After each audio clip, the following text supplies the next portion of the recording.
Good afternoon, everyone. This is the first Sunday of August. Palapit na tayo ng palapit sa December at malapit na tayo ng Pasko. Anyway, August is also ayaw ng mga negosyanteng magbukas ng business ng tindahan ng August. Kami sa GMA noon, di kami mag-open ng bagong program pag August. Kasi bakit daw pag August ay Ghost Month? Pero tayo binabaliktad natin. Kailan tayo ngayon? Ano tayo ngayon? Evangelism Month of August. Ibig sabihin, yung patay at multo, winawasak natin, binabaliktad natin. Kaya tayo nagpupunta sa mga tao. In fact, this year, hindi tayo ang mag-outreach palabas. Katulad last year, pumunta tayo sa mga community at umikot po tayo dito sa mga tenant. Hindi, dadali natin sila dito. Kaya extended. Kaya isip-isip na rin kung sino yung dadalhin nyo dito. Kasi hindi kayo papapasukin next week kapag wala kayong bitter. Joke! Diba ba, isipin nyo kung wala pa kayong naiisip ngayon kung sino, parang din doon yung sabi ni Jesus Christ, from Jerusalem to Judea. Sino ang Jerusalem nyo? Basta kayo sa Jerusalem, kung saan nakaapak yung iyong mga paa at tumingin ka sa paligid. Kung bahay yung Jerusalem mo, tingin ka sa paligid. Sino pa yung matagal ko na dito? Dapat dinadala sa simbahan. Kaya kung tumingin ka naman sa kaklase mo, katropa mo naman po, lagi lang. Eh di, tingnan mo yung mga kasama mo sa school, ikot-ikot ang tingin, dali mo dito. Okay? O kaya sa trabaho, kung sino yung tao na nandiyan dyan, that's Jerusalem. Pumunta ka naman sa Judea, ano pwede mong message, kita naman tayo, tagal na tayo hindi nakikita. Ito yung, di ba lang reunion tayo nun? O di, ito naman yung farther away. Okay po? Ating also extended din po yung ating evangelism month kasi hindi lang basta tayo matulad ng dati. I'm not undermining last year na when we really reach out, pray for them. Minsan we stop on the very day that we reach them out and then pray. Pero dito, pag dinala na dito, ikaw mismo, o kaya yung mga ready na tayo dito, mga kasama natin, i-bring one natin down first. Tapos the whole church are all eager. Sino dinala nila? Tapos, during and after the service, tatabihan na yan, i-connect na natin. Okay? Pag connect na natin, hindi lang siya one time, big time dumating dito. Na-connect mo na. And then, you will be praying for the person, praying for yourself, and then, i-move natin siya sa, yung kanina po, one-to-one. So, hindi lang iiwanan, hindi lang one time, tapos hindi, meron pa rin tayong opportunity for us to do one-to-one. Kung di ka pa nag-one-to-one, this is the time na binitbit mo, winantuan mo. O kaya, sabi nyo, iba na lang pwede mag-one-to-one. Marami dito, victory group leaders and interns, at iba pang nag-a-attend na willing mag-one-to-one. Basa mo. Kakilala ko ito, ganun. Pero nag-usap na kayo, i-connect siya, tapos mo one-to-one. And the third thing is, hindi lang basta natin i-invitan, i-connect, i-one-to-one, i-follow up natin siya. Kaya todo. Kaya yung evangelism natin, month, dadalitin tayo hanggang September, then October, pag victory weekend na, o kaya victory day, yung mga na-collect natin at the one-to-one pag hindi tayo ubusan ng espasyo na marami tayo lalong i-IFA Foundation or i-build up ang kanilang pagkilala at pananampalataya sa Diyos. May naisip ka na ba? Habang ako'y mag-preach, mag-isip ka pa rin, tapos lista din, and then after the service, yung nalista mo, nalagay natin yung mga pangalan doon. Gusto mo kumpletuhin mo. Kung ayaw mo naman, medyo confidential, first name lang. Kasi po, totoo pong prayer rule yan. Hindi po yan display. People, the prayer ministry will be praying for the person na inyong nilagay sa card na ito. So, it's not just superficial or agad konti lang, but they really honor God and made disciples. Okay po? And this time, sa ating fifth week, I tell you, we will have a closer encounter, a personal, up-close encounter with our Lord Jesus Christ and His greatness. Jesus is great and better. Particularly, ang titingnan po natin, how great is Jesus Christ when man and God is separated because of sin. There is that great distance and separation ng man at ang Holy God dahil sa sin. At minsan, hindi na tayo dito. Christian na po tayo, di ba? Na-reconcile na tayo kay God. But also, there is this strong tendency na tayo mismo of losing confidence in drawing near to God. Di ba po, kaya nga tayo nag-series ng Jesus. Di ba minsan nahihiya ka kay God? Lord, hindi naman ako faithful eh. So, katulad ng sinabi ni Ezra, I'm no ashamed and disgrace my God to lift my face to you. There is still that kind of dividing wall. Kahit tayo Kristiyano na. Maybe we feel God. Maybe we are doing not so good. Nahiya tayo kay God. Or, maybe we really don't know who God is. Kaya nga tayo nag-up close and personal. So, we will be knowing God better. Kaya anytime that we need to be drawing to God nearer and closer, we are so confident coming to the Lord. Because Jesus becoming fully human to serve as the perfect high priest, reconciling us to God, to the Holy God, and so destroying the wall, the dividing wall between us and the Father at the cross. And also, inviting us to always have that confidence to come to the throne of grace every day, every time. This is our intention this afternoon. Yung magkaroon tayo ng lakas ng loob. At to the point, quote-unquote, kapal ng mukha na lumapit kay God, whatever our conditions are. But we have the kind of intimacy with God. Parang sa tatay at nanay mo lang. Diba? Pasok pa rin, lapit pa rin, because our God is that great and better. And this time, we will be looking on the fifth week of our series, Jesus. Jesus the perfect, not just the perfect, but the better high priest. Tayo po tayong lahat, and we will be reading our text, Hebrew 4 verses 14 to Hebrew 5 hanggang 5:10. G, please.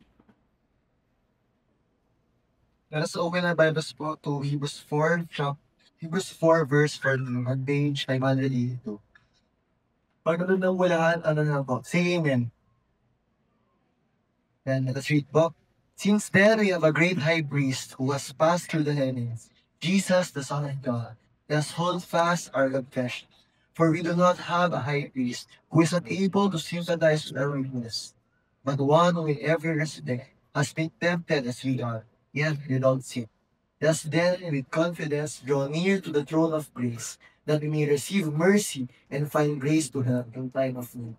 For every high priest chosen from among men is appointed to act on behalf of men in relation to God, to offer gifts and sacrifices for sins. He can diligently with ignorant and wayward, since he himself is beset with weakness. Because of this, he is obligated to offer sacrifice for his own sins, just as he does for those of the people. And no one takes this honor for himself, but only when called by God, just as Aaron was. So also Christ did not exalt himself to be made a high priest, but was appointed by him who said to him, You are my son, today I have begun. As he also says in other place, You are a priest forever, after the order of Melchizedek. In the days of his flesh, Jesus offered up prayers and supplications with loud cries and tears to him who was able to save him from death, and he was heard because of his reverence. Although he was a son, he learned obedience through what he suffered, and being made perfect, he became the source of eternal salvation to all who obey him, being designated by God a high priest after the order of Melchizedek. Thank you, Jay. Let's pray. Father, we thank you so much. This is one of the all of the passages in the Bible are so powerful. But this is very, very personal. Lord, the Hebrew Bible author is wanting us to be very, very personal with you. Pero Lord, una ka nang naging personal sa akin. Individually, this afternoon, nakikipag-usap ka at lalo pang makikipag-usap about whatever matters that we need to really go back to you and near you, God. Lord, bless the preaching of the gospel and the study and the listening as well. In Jesus' name we pray. Amen. Amen. And be seated. Maraming pong salamat. Okay, tingnan po muna natin agad-agad. So this is Jesus, the high priest, the great high priest, who has passed through the heavens. Jesus, the Son of God, that has hold fast our confession. Look at this, the encouragement. Let's hold fast our confession than who He is. And let us grow with what? Confidence, draw near to the throne of grace, that we may what? Receive? Mercy. Bakit? Kasi, yung God natin bumaba sa lupa para ibigay sa atin yung touch ng compassion. We all need mercy. Ano ang kabayaran ng kasalanan? Kamatayan at kaparusahan. Because of God's mercy, we are touched by His compassion. In the throne of God, the high priest, we will receive mercy and what? Find grace. Alam niyo, nung tinanggap natin ang Diyos, nabubuhay na tayo sa biyaya ng Diyos. Generally, we find grace. We are called blessed people of the Lord because when we reconcile with the Father and we are with God, we receive the grace of God. But take note in Hebrews, anong sabi niya? That's the great blessing and rest as a follower of Jesus Christ. Paglapakan po natin si Coach Rosie na nagturo sa inyo last week ng rest. Diba? Sobrang powerful. Nabasa ko po yung kanyang preaching. Pati ako, nakita ko yung Sabbath to be resting in the Lord. That is to find grace in God. But according to our text, meron pa tayong pahabol in times of need. Diba po? Generally, we are blessed. Generally, we are living by grace. Pero nung sabi ng Hebrew 4, we will find grace in the time of need. This is the seasonal part of the preaching now. In the seasons of our life, in times of struggle and temptation, huwag tayong mag-atupili na pumunta kay Lord. Kung ano bang sitwasyon natin ngayon, don't hesitate. In the times of need, we find mercy and we can find grace at the throne. I'll go back and even stress yung very important dito. Iulitin ko yung Jesus becoming fully human and now the high priest. Nabasa niyo ba? We have the great high priest who passed through the heavens. Ibig sabihin, galing siya sa langit. He is with the honest glory as the Son of God, as God. He passed through the glory. Ang ibig sabihin, kumaba siya at siya ay nagkatawang tao. Imagine, He emptied Himself by taking the form of what? Servant. Just like you and I. Sino dito servant? Hindi pa nga kayo servant. Si Jesus Christ, when He become like us, He in the form of a servant, being born in the likeness of man. Hindi pa ba tayo na-amaze sa Diyos natin, maging katulad natin? The glory is there. Pero sabi niya, mahal ko ang tao, hiwalay sila sa Diyos, pupunta sila sa impyerno because of sin. Ano ginawa ng God? He took the form of us, being fully human, in the form of a servant. Jesus is among us and not among the angels. Hindi angels ang pinadala. Kasi angels cannot save us. But He is among us. Pumaba siya to be among us like you and me. Nako, I tell you, ayokong unahan ang pagtuturo ko kung paano yung ibig sabihin dun. He is among us. So we could have a fellow, that Jesus can have a fellow experience of what we are experiencing here. Sabi niyo, mahirap ang buhay? Bumaba si Kristo, kaya naramdaman niya yun. Experientially, kung nasa langit lang siya in all the throne of glories, He can know it. He is God. But the experience, it is so different when Jesus rise. Nung bumaba siya, so we could experience and be fellow kapwa. Kasama natin si Kristo. Body-body. Hindi siya of a distance. Yung mga inaanga-anga nating great men and women dito, of a distance sila. Kaya yung unang kanta from a distance, special this. He is among us. So that to relate to us, really, kung paano tayo, He can relate to us, sympathize with us, even also as He opened the throne of heaven and grace. Kaya tayo nakakakanta kanina. Kaya tayo nakakadasal. Kaya tayo pwedeng umuya. Kasi binuksan ko. And I tell you, it is the throne of heaven is always open because of the Lord Jesus Christ, our perfect high priest. And I would like to stress, securing our eternal redemption. Babalikan ko ito pa ulit-ulit. Paano tayo iniligtas ni Jesus? So also Christ did not exalt Himself to be a high priest, but was appointed by Him who said to Him, "You are my son, today I have begotten you." As He says also in another place, "You are a priest forever in the order or Melchizedek." Bakit ko to sinabi? Hindi naman ang hirap pinababali ko. Hindi naman basta pwedeng tao, ikaw na lang mamatay. Kapareho mo naman sila. But anong qualification? The appointment was the result of His being the Son of God. Not everybody can do the sacrifice, can be the perfect high priest, although may high priest sila nun. But only Jesus is the perfect high priest because He is, "You are my son." Because He is the Son of the Father, which qualified Him. For it, none but the divine Son could have fulfilled such an office of the high priest, especially for what? Redemption of man. Eh kung maarte si Jesus Christ, ouch, ako pupunta sa baba. Eh siya lang ang qualified. Siya lang ang pwedeng lagigdas sa atin. Pero si God na hindi nag-inarte, He became one of us and as a servant. And being made perfect, when He came down, He fulfilled the mission. He was made perfect and He became the source of eternal life for all of you who obey and follow Him.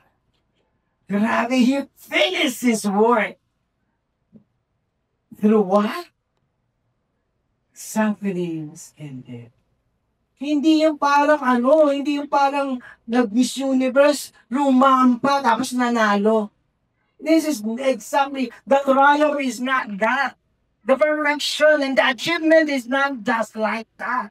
It is through sufferings and death as a fully human. And being found in human form, He humbled Himself, becoming obedient to what? To the point of death. Hindi unong klaseng death lang. Even the death on the humiliating cross, the capital punishment sa mga kriminal. Grabe, sir, wag na. Kriminal pa. This is how the crossover of Jesus Christ did for all of us. The perfection includes sufferings, death, then made perfect, he was resurrected. He came back into life. Oh, di ba? Grabe yun. Dito na yung glory. From suffering to glory. Resurrection and then ascension back to the throne of glory. That is made perfection. Buong buo ang ating Panginoon sa Kanyang ginawa para sa ating kaligtasan. Because as a high priest, yung ibang high priest, nag-o-offer sila ng dugo ng hayop para sa sarili nila at para sa tao. But Jesus' blood na in-offer ay hindi sa hayop, kundi sa kanyang sarili. He is perfect high priest because he offered himself. Jesus has no need, like those of the high priest, to offer sacrifice daily. At hindi na paulit-ulit katulad ng mga high priest sa Old Testament. Paulit-ulit sila kasi paulit-ulit na nagkakasala. Kailangan. Kapag may kasalanan over, pag may kasalanan over, tapos kapag sa bawat araw at bawat buwan, nag-o-offer ka, baka meron ka pang hindi na-offer na kasalanan. Ano? Kaya meron silang Day of Atonement.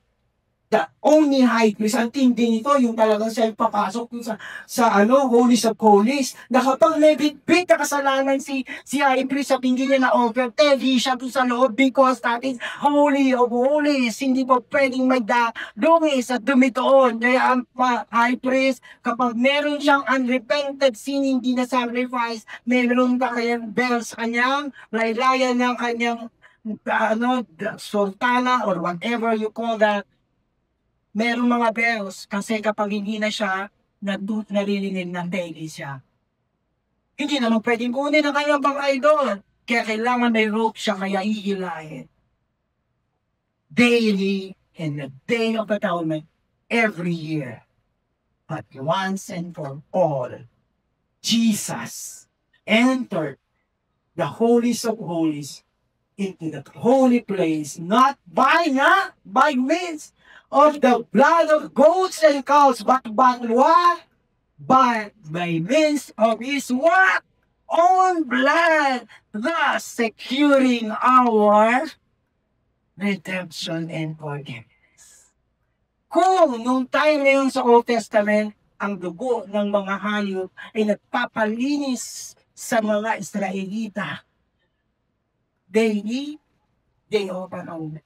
Bakit nga pa hindi ang dugo ng ating Panginoong Jesus na hindi kayang ilinisin tayong lahat, hindi na daily, hindi na monthly, hindi na annually, but once and for all, and the redemption and forgiveness is eternal.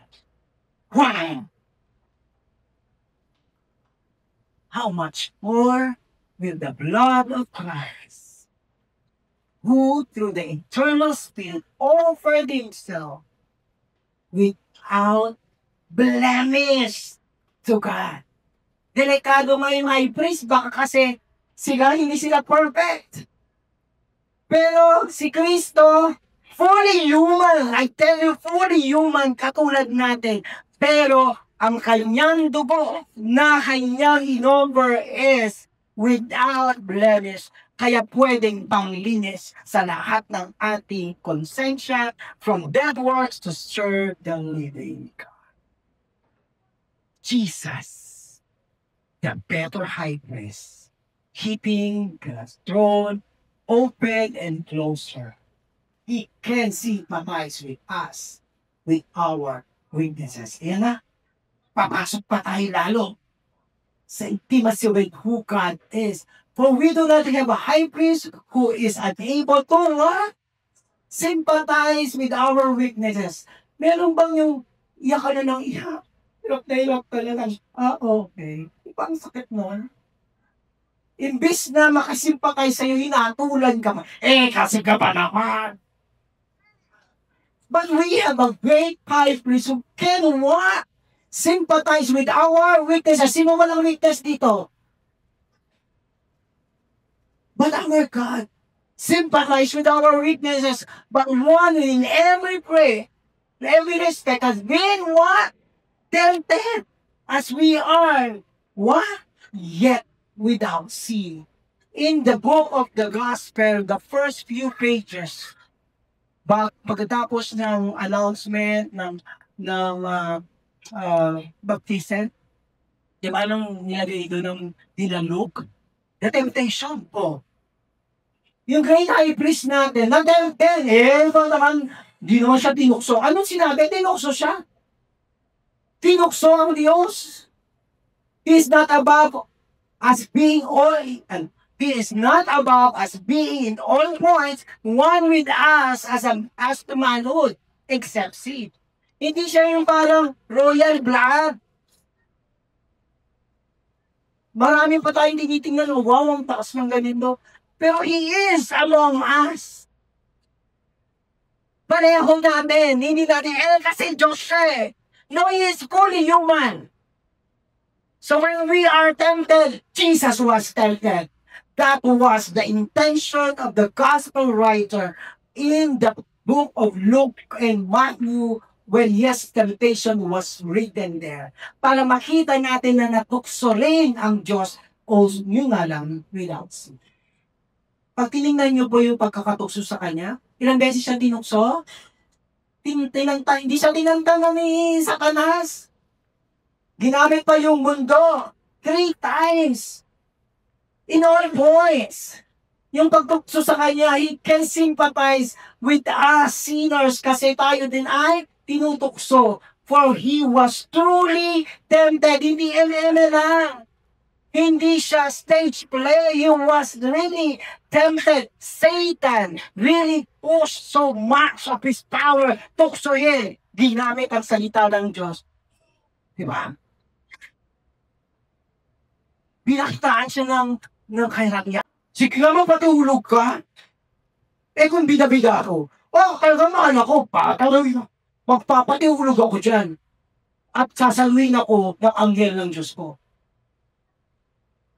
Diba? Sabi niya, mag-perform ka. Tayo na yun, natutugso tayo sa performance. If you are really the Son of God, make this stone bread. Ay, huwag mo akong ganyanin, sabi ni Jesus. Huwag mo akong ganyanin, I can do that. Pero nagpatugso ba siya? Diba? This world is the world of temptation to perform. Anong meron ka? Anong kaya mong gawin? Tignan. Tuksong-tukso tayo dyan eh. Minsan we do too much to perform, to say who we are. Are you the Son of God? Ginanon si Jesus Christ. But secure si Jesus Christ, right? Ay, nako, sa Victory Weekend, nandiyan yan. Hindi ko masasabi lahat. His sympathy is not only on human nature in general, but also the distinct traits and struggle of every single individual. Kasi sabi ko, very rational si God dyan. Hindi lang, God is tempted and He overcame. Generally, man is tempted and overcame. Kapag nasisympathize si God sa iyo, kasi in all fronts, tinukso siya. Iba't ibang, kaya tatlo. Para lahat ng pwedeng pasukan ni Satanas, tinukso siya. Gaya ng ginagawa sa atin. And I tell you, individually, He can relate to us.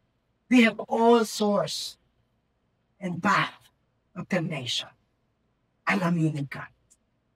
Kung sensuality dyan, dahil tingin siya, gutom ka na. It's about flesh. Kung pride, tinukso din siya. Tinutukso tayo sa pride. Alam niyo ba, nung nakita ko ito, grabe ka pala, Lord. As a pastor, I have my own temptation. And God can sympathize with that kind of temptation. Hindi lang siya nagpatukso. Pero He knows. Kaya ngayon, very personal, whatever it is, kulang mo lang eh. Sabi ko lang, lagay ko pa ba dito? Sige, lagay ko na. God is individual. This is not me looking at you. This is God and ourselves looking at us. And Lord, alam mo ba, Lord? Alam mo kung gaano kahirap. It's so intimate. Pera ba? Pride ba? Sexuality ba? Failure ba? Kahit ano, I tell you at this very moment, God is speaking to you. I am relating to you. I have that kind of sympathy on whatever struggles that we are facing. Jesus was tempted, but without sin. Bakit? His will and devotion to the Father. Mahal niya ang tangay niya. Mahal niya ang Diyos Ama. Dahil sa pagmamahal na ito, na kaya niyang hindi magpatukso. Kaya yung tines siya tungkol sa pagmamahal ng Diyos Ama sa kanya, he was not tempted because he was so sure dahil hindi niya kailangan i-display magpatihulog. Alam niyang ang security niya ay nasa kanyang Ama. Hindi siya nagparangiya na tatukso sa lies and positions and pleasure and treasure of the world. Kasi his treasure is his relationship with the Father. What is our treasures? What is our pursuit? Matutukso mapat. But with the security and devotion to God, it is at least strengthen our fight against our weakness. And ang sabi ko doon, he resists temptation when? Parang wala lang agad-agad, hindi! Agad-agad, no! Because his will and devotion to God is so strong. Sige, nagpatukso si Kristo, saan tayo ngayon? Isa na. Saan tayo ngayon? Hindi na perfect yung kanyang blood. Lahat tayo, inisip ni God. Lahat tayo inisip ni Jesus Christ. He was fighting temptation all because he was looking at us, your name in your face. Every one of us, he was fighting for us. And also, he is filled with the Holy Spirit. Kahit basahin niyo pa yun, nag-fasting siya para ma-consecrate niya yung puso niya at bilang tao sa fullness ng Holy Spirit. Kaya ang fasting is the consecration so we will be filled with the Holy Spirit. So when temptations strike, we are powerful to overcome. And after the 40-day fasting, he was filled still with the Holy Spirit. Kaya, #follow Jesus. God is sympathizing with us. Jesus is sympathizing with us. Ang other click lang natin is follow Jesus. Jesus is our model to follow as we are called the followers. Kaya hindi ko kayo tinawag na disciples ngayon. Ang tawag ko sa inyo, followers, kasi in times of temptation, let us follow the Lord Jesus Christ. In Jesus alone, we have an example suited to every one of us. Male, female, bata, matanda, lahat. Under all what? Circumstances, poverty, temptation, failure to fight temptation. The firm devotion to God and His words and the submission to the empowerment of the Holy Spirit. Lahat to ginawa ni Kristo kaya He was able to overcome. Picturean niyo para buo ang inyong may uwi sa inyong bahay. Dito ako. Jesus, the better high priest, keeping God's throne open and closed. Ito na only kanina witnesses, He endured the suffering for our victory. Grabe ito. Ako talaga Lord, salamat sa Hebrews.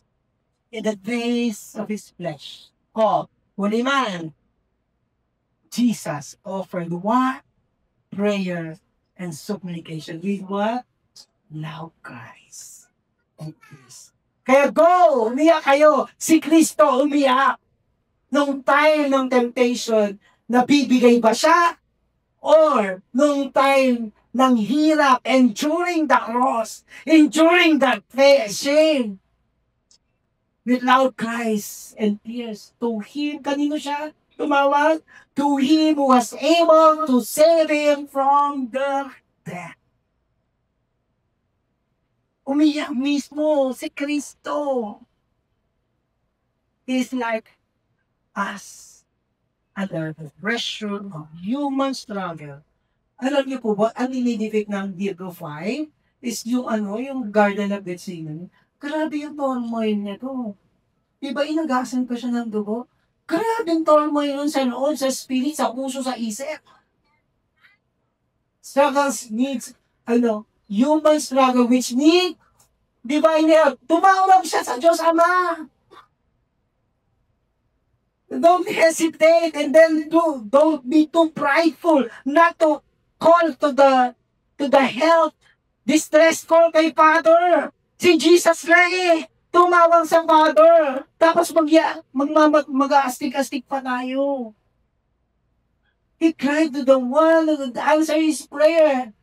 Yung sabi niya, both prayers and supplication, parang pareho lang yan. No! Ang ibig sabihin nito, he is praying with his heart, with his mind. Pati yung bodily was praying. Nakita mo na ba minsan nag-pray ka na palungot ka? Nag-pray ka na paiyak ka. Ibig sabihin ng both supplication and prayer. All the senses of his body as a human are all crying to the Father.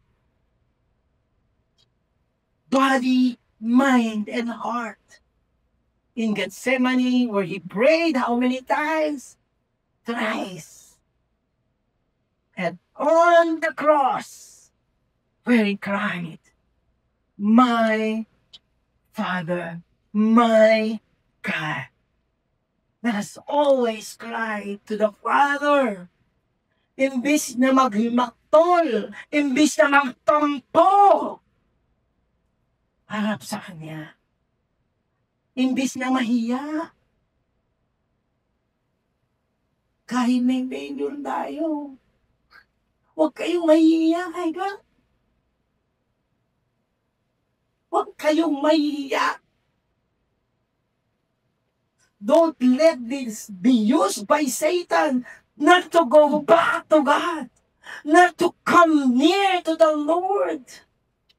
Please, brothers and sisters, don't make shame and disgrace withdraw you from God. Go to the throne of grace. Does this Jesus coming closer to you nung umiyak siya? Nung may weaknesses siya? May temptation pala siya? Yung mayroon siyang struggle? Diba ang close natin kay God? I want you to just know, umiyak pala si God. Tumatawag pala siya ng tulong kay Father. That is so close. Yung struggling, yung pain. We're so close. He is close. So close to us. Sino dito hindi nagsasuffer? O diba? Kaya pag umiiyak ka, nahihirapan ka, kasama mo si Kristo. Never that the Lord forgotten us, forsaken us in the times of our trials and struggles. Hindi. Yung mismo hindi mo maintindihan yung sarili mo, naiintindihan ka ni Jesus Christ. He became like us. The pain, the crisis, the turmoil, and the nagrarambulan na puso at isip mo, lahat yan alam ni Kristo. But looking at Jesus' house, how about naman yung intimacy and reliance natin? Jesus is so close to the Father. Jesus trusted the Father. Kamusta naman tayo sa Kanya? In the days of His flesh, Jesus offered up prayers and supplication with loud cries and tears to Him was able to what? Save Him from death. He was answered. He was saved. In fact, He was made perfect as a high priest. Ano kinakry ni Jesus Christ? Bakit? Kasi, nung time na yun, sa cross, at nung nag-Garden of Gethsemane na siya, alam niya ano mangyayari? Bigdig niya yung mga kasalanan natin. At pag nabigdig niya na yung mga kasalanan natin, ano na siya sa harapan ng Diyos? Kaya siya umiiyak. Ano na ako? He was participating fully in our weaknesses, in our infirmities, in our dirtiness. Big niya yon. Ang fear niya, look at this, he knew no sin. But at the cross became sin because of our sin. Yung know doon, hindi lang basta alam. He was in a relationship. Adam knew Eve, ano ibig sabihin doon sa Genesis? Nagkaroon na sila ng intimacy or sexual intercourse. That close. Kaya nung ginamit ito sa New Testament, who knows in him became, he was so intimate with our dirtiness, with our sin. Now, Father, kaya siya umiyak. Yung perfect relationship natin niya kay Father is tainted. Ang fear niya, baka sabi niya sa cross, why thou hast you forsaken me? Bakit ang Father?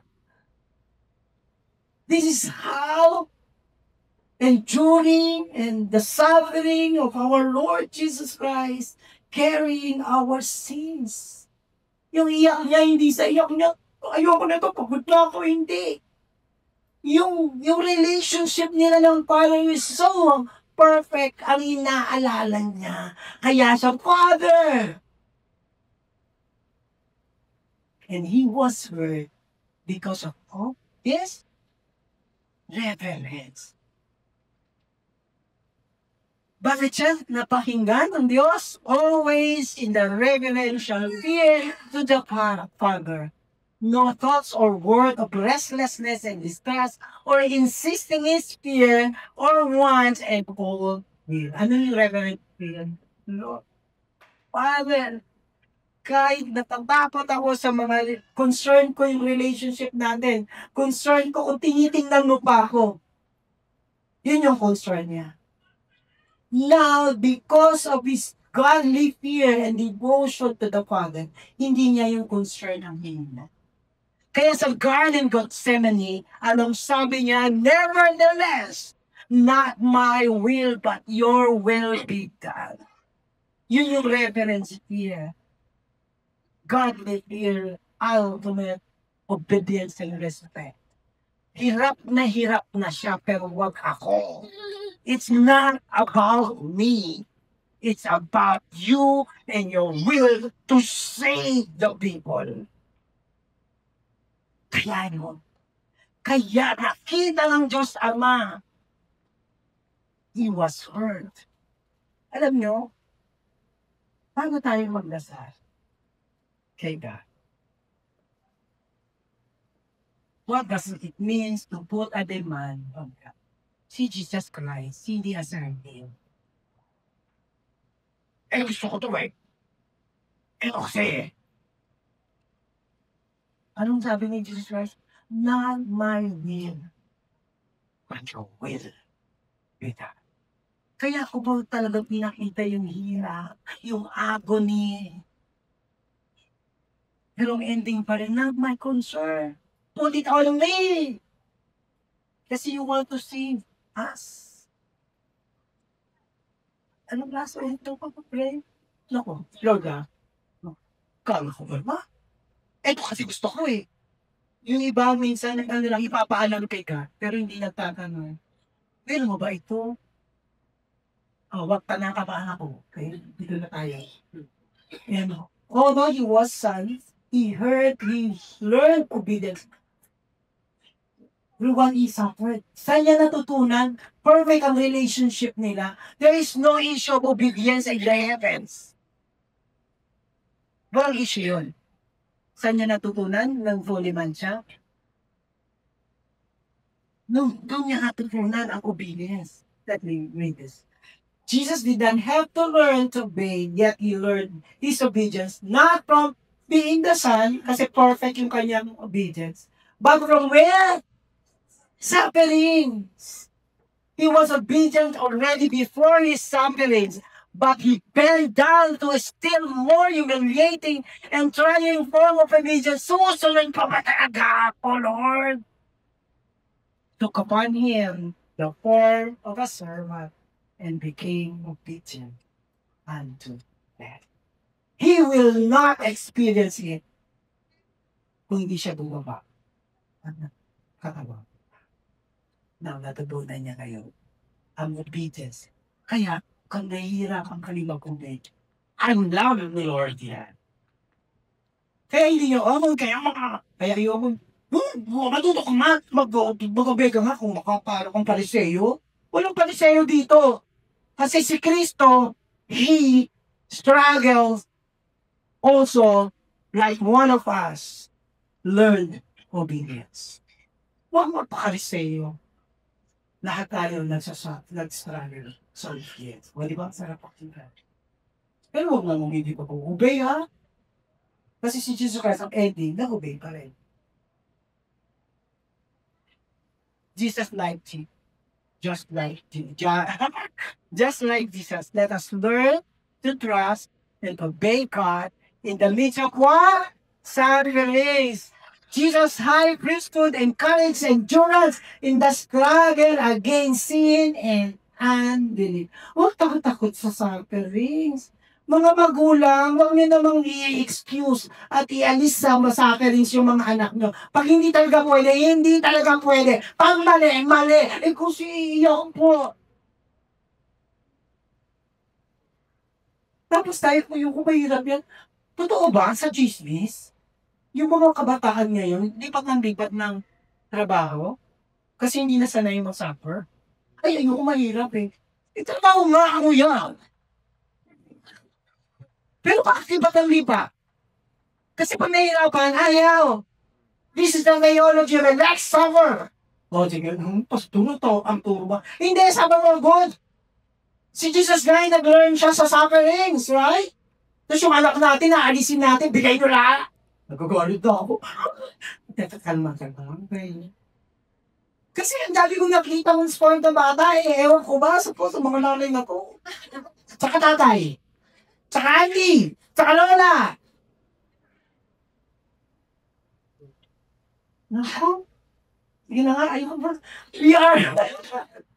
We are urged by this passage to take hold of all the spiritual resources available to us in Christ.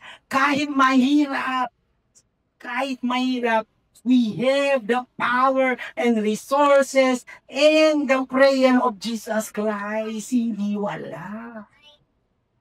You become better if you know how to learn endurance and sufferings.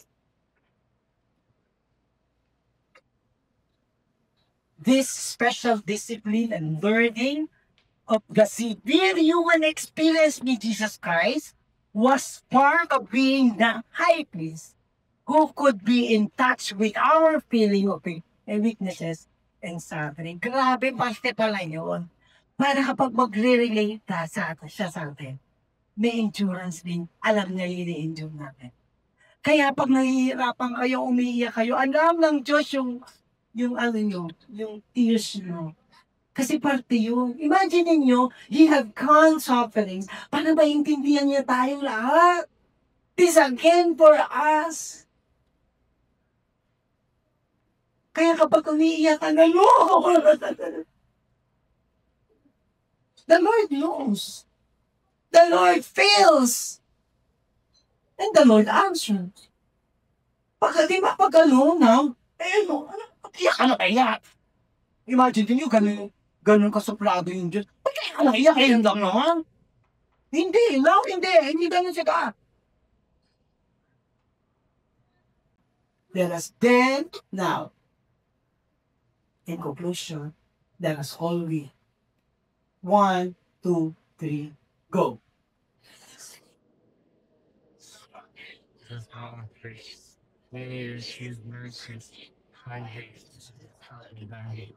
Diba? I'll just go back quickly sa Garden of Eden. Ay, Garden of Eden. Ano sabi niya sa mga disciples? Nahihirapan ako, nagsasuffer ako. Ano yung sinasuffer niya? Para din sa atin, nakikinig tayo. Ano sabi niya? Watch with me. Sabi niya, sumayo naman ako dito. Pero ano nangyari din sa mga disciples niya? Ay, tulo. Suffer and agonize na. Inaagasan si Jesus Christ. Ay, tulog. But all the sufferings and agony in the garden are for our sufferings, so that we will have victory. Now, God is watching over and praying with and for.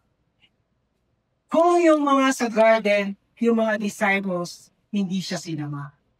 Pero si God, never na iniwan tayo. Hindi ka pala nagpe-pray na siya sa'yo. Para sa'yo. At kung nagpe-pray siya, hawak kamay ang Panginoon. And this is the last. Even though, di ba, nakumlit yung kanyang sufferings, death, resurrection, and ascension into the throne of God. Nasa trono na si Jesus Christ. Kaya, holy, holy, the throne has been exalted to the highest heaven. He has not changed his place, not his nature and office as a perfect high priest. He is still our high priest. Particularly, bakit? In relation to and for us. Andun siya sa trono, pero siya pa rin ang makikipagligtig sa Diyos Ama para sa lahat ng iyak witnesses natin. Wow! Sabi niya, ay, tapos na ako doon, mag-i-impregnate ako sa trono, but that is not the case. He is still our perfect high priest.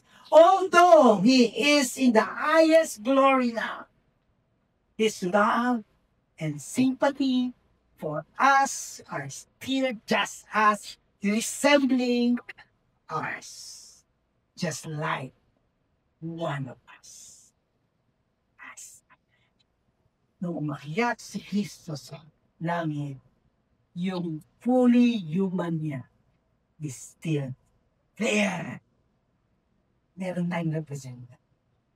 Kaya kapag umiiyak tayo, alam niya yun. Sabi niya, umiiyak na siya, Ama. Alam niya. Ang sarap lang isipin, ano, na kayo. Let me just give you this.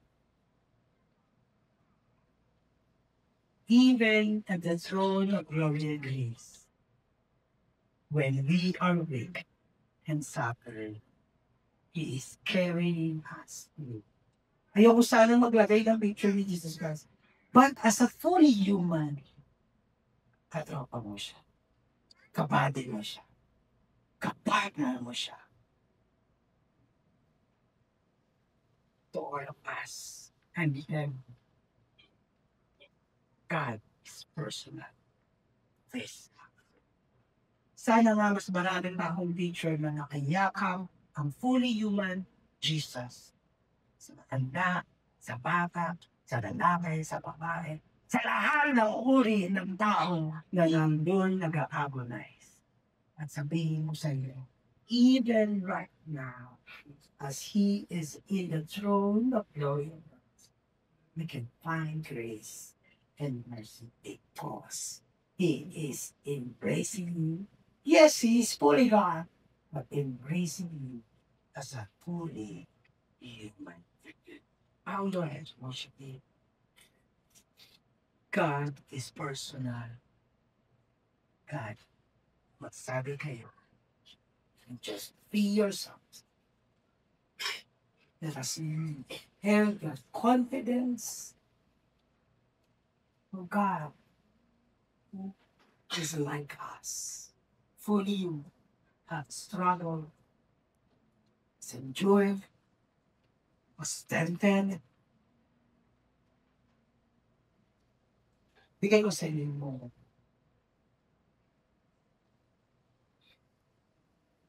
Father, salamat sa isa kami malapit sa whatever, Lord, you major thing na nahihirap silang dinadala. Whatever concern, fear, and whatever doubt, I cry for them.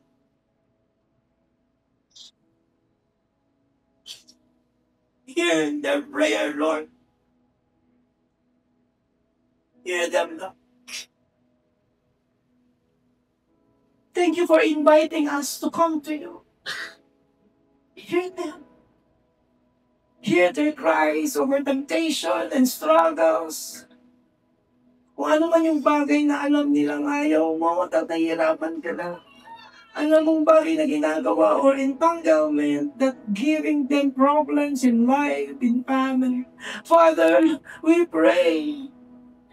Jesus, thank you. Release them. Deliver them. Deliver us. Strengthen us, Lord.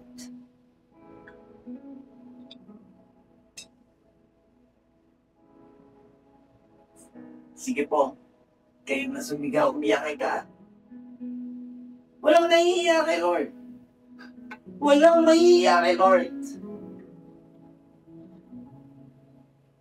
Make this song further lead you with confidence as we come to the throne full of God's mercy and grace.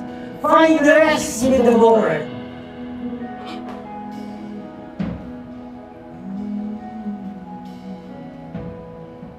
We worship you.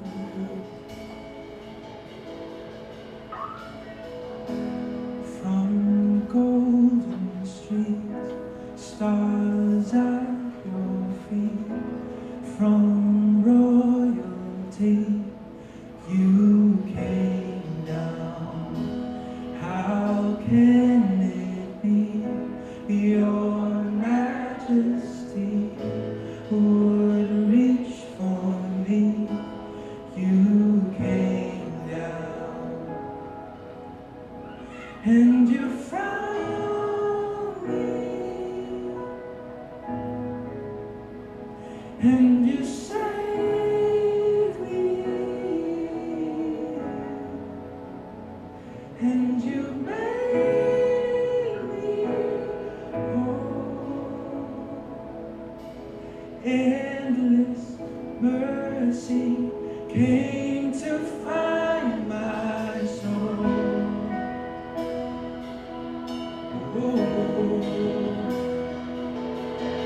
Heaven's glory took me, made me whole. My heart will sing of yours,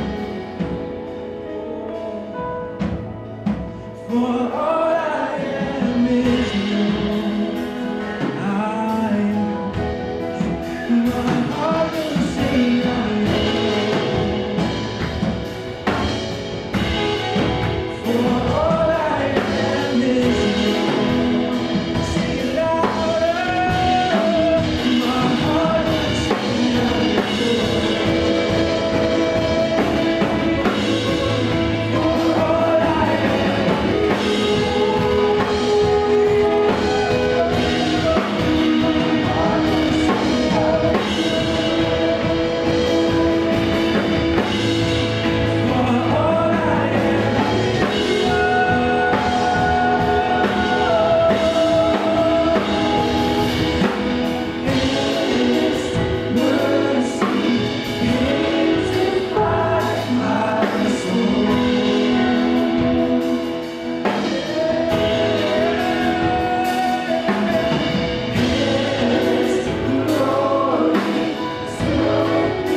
My heart will sing.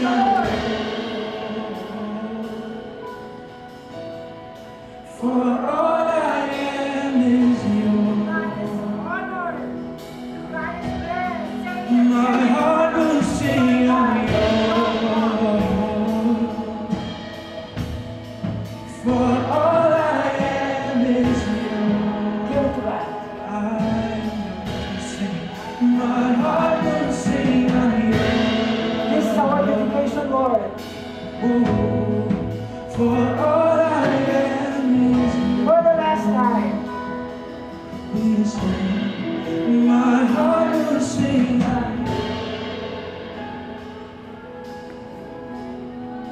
For all I am is yours. Don't you know?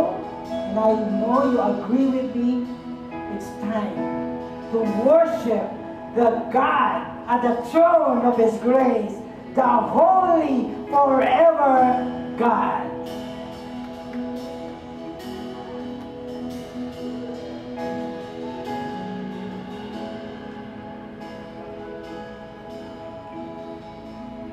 Your name is the highest, your name is the greatest, your name stands above them all. Oh, come on, you sing.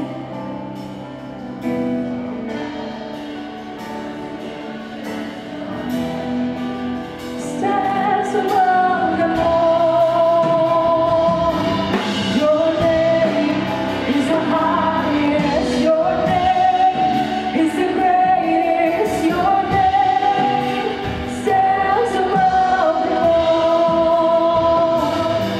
And all thrones and dominions, all powers and positions, your name stands above them all. Stands above them all. All thrones and dominions, all powers and positions, your name stands above them all. The angels cry, holy, all creation cries, holy, you are lifted high, holy,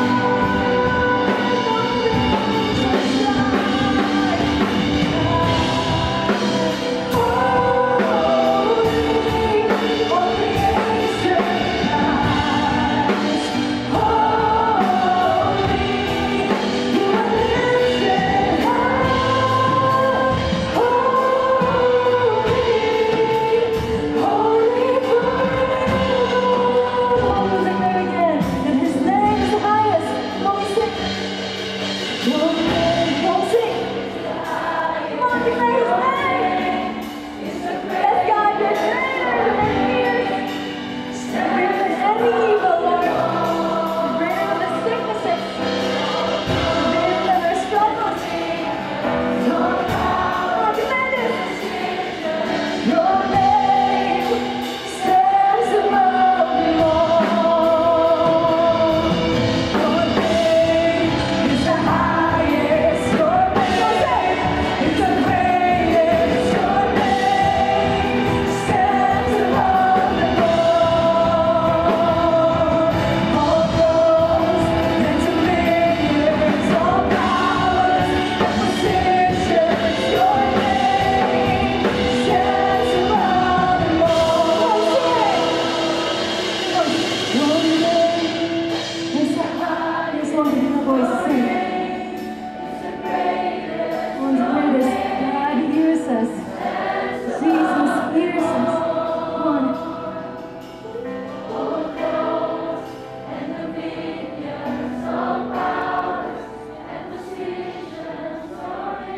Say louder with just your voices. Your name, one verse.